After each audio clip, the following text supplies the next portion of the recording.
My question is actually around mergers and acquisitions. Is this a time when there are companies out there, we talked about acquiring talent, is it a time for companies to look for acquiring other companies?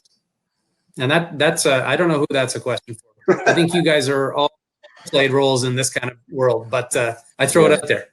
Yeah, maybe I'll start. I think one thing that we're encouraging all of our clients to think about is strengthening partnerships with customers, suppliers, and stakeholders.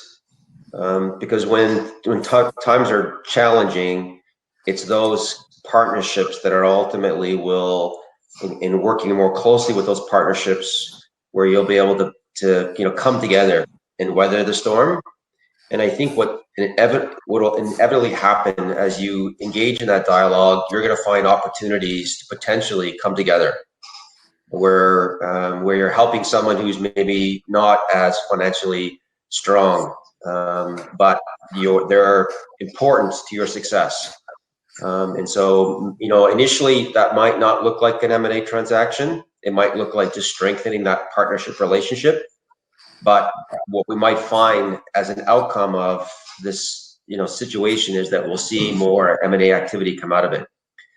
I think it's a bit early for it right now, because I think a lot of companies are still trying to figure out what this means.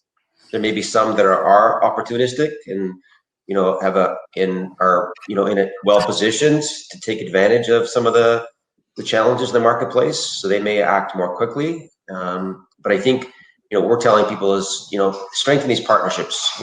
And I think your question is a good one, Martin, because I think an outcome of that is we may see some companies not able to make it through, and those ultimately will be places where you might see M&A make sense. Yeah, I mean, it's a follow-up. It's a follow-up of what I was trying to say before, which is this is an economic shock, and companies are dealing with it. It is affecting companies in different ways, and some companies are absolutely thriving during this process.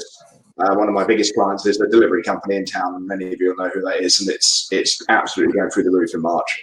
And other companies are all shutting their doors, and so absolutely, there are going to be opportunities for, whether it's saving friends, as Brian was just talking about, or for other opportunities for mergers. This is going to shake up the economy. None of us can know exactly how much until we get to the end of it. Is this going to last 3 months or 6 months or longer, right? And so, and what is going to be the economic impact of all these people that have been laid off in the last few weeks, right? And so, because I don't think we're seeing that through the numbers yet, we're in the economy yet. We're not seeing a slowdown in revenue because of the unemployment, whereas normally that would be the first thing we think about as a big hit in itself, right? So there's going to be lots of opportunities. It's going to be a new landscape when we're all allowed to leave our homes again.